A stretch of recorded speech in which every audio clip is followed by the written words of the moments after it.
Sr. Presidente, eu cumprimento as senhoras e senhores deputados e cumprimento de modo especial também os representantes, presidentes e representantes das 5 federações que nos acompanham. Bom, o PST entendeu que seria oportuno fazermos esta audição atendendo àquilo que estas 5 federações foram deixando no espaço público. Estamos a falar de uma matéria que tem relacionada com o Lisboa Call on Sport Innovation, uma das iniciativas que teve lugar, enfim, um compromisso europeu que resultou da presidência portuguesa e que é positivo e que mereceu por parte destas 5 federações um comportamento que foi de subscrição, mas o de deixar um conjunto de alertas. Que eu recordava alguns deles que estão na base também deste requerimento e desta audição. Dizem as 5 federações, a dado momento numa carta pública aberta, dirigida ao Sr. Ministro da Educação, que tutela também o desporto, eu cingia-me aqui a 2 parágrafos que me parece que têm uma maior relevância e gostaria que esclarecessem melhor nesta audição. E vou citar. Temos sentido um claro abandono de ideias e visão para o desporto, mas também de resposta às nossas propostas que revelam a desconsideração a que o Governo vota este estratégico setor. Sentimos para o Governo o desporto caminha por si próprio e não é prioridade nos seus projetos de desenvolvimento para Portugal. E uma das primeiras questões que eu queria deixar exatamente às federações que subscreveram este texto era que especificassem, aqui aos grupos parlamentares, aos seus deputados e também aos portugueses, quais são de facto as propostas que ficaram sem respostas, qual é a desconsideração a que fazem referência, e também porque é que dizem que, de facto, o desporto não é uma prioridade para o desenvolvimento de Portugal e não é uma prioridade para o Governo.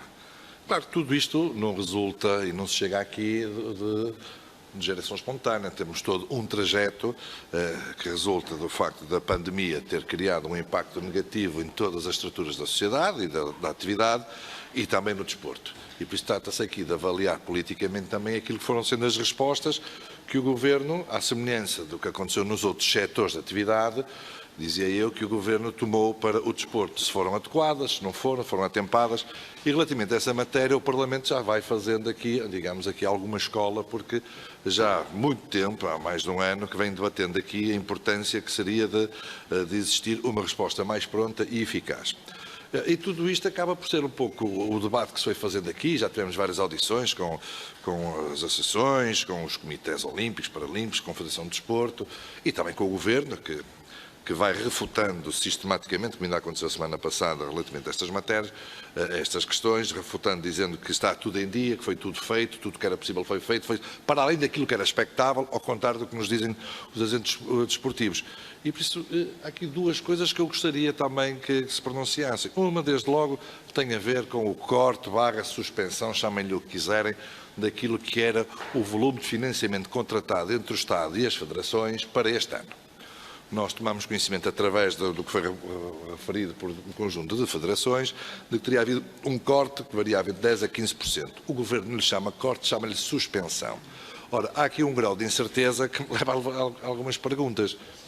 Mas esta medida foi tomada porquê? Porque as federações não estavam a executar os seus contratos de programas?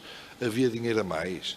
Havia a possibilidade, de facto, de haver essa suspensão, corte, chamem-lhe reavaliação, chamem-lhe aquilo que quiserem, mas o que é que está aqui em causa? O que é que ficou comprometido daquilo que era o desenvolvimento das atividades programadas por parte das federações com este corte ou suspensão? Eu volto a dizer, chamem-lhe o que quiserem, mas este dinheiro que desapareceu do ponto de vista da execução financeira dos projetos desportivos de cada das federações. E uma segunda que tem a ver também com o estudo que foi apresentado ontem, penso eu, foi ontem ou anteontem, que tem a ver com o impacto da pandemia, que diz aquilo que o Governo vai renegando. Bom, o estudo apresentado pelo Comitê Olímpico, Paralímpico e também com a Federação de Desporto diz-nos que desapareceram 595 milhões de euros resultante da perda da atividade esportiva, 3.100 clubes desapareceram, 16.000 empregos desapareceram, 14% dos atletas e 27% dos clubes. Se de facto estas matérias não mereceram a atenção por parte de quem tem que decidir as coisas e de que forma é que o movimento desportivo se tem relacionado com o Estado e com o Governo para fazer face a estas dificuldades todas, aquilo que foi proposto, como é dito na carta, e que é rejeitado, que tem sido rejeitado por parte do Governo. Numa segunda intervenção, irei questionar ainda algumas matérias pontuais, uma vez que ainda tenho essa prerrogativa. Muito obrigado, Sr. Presidente.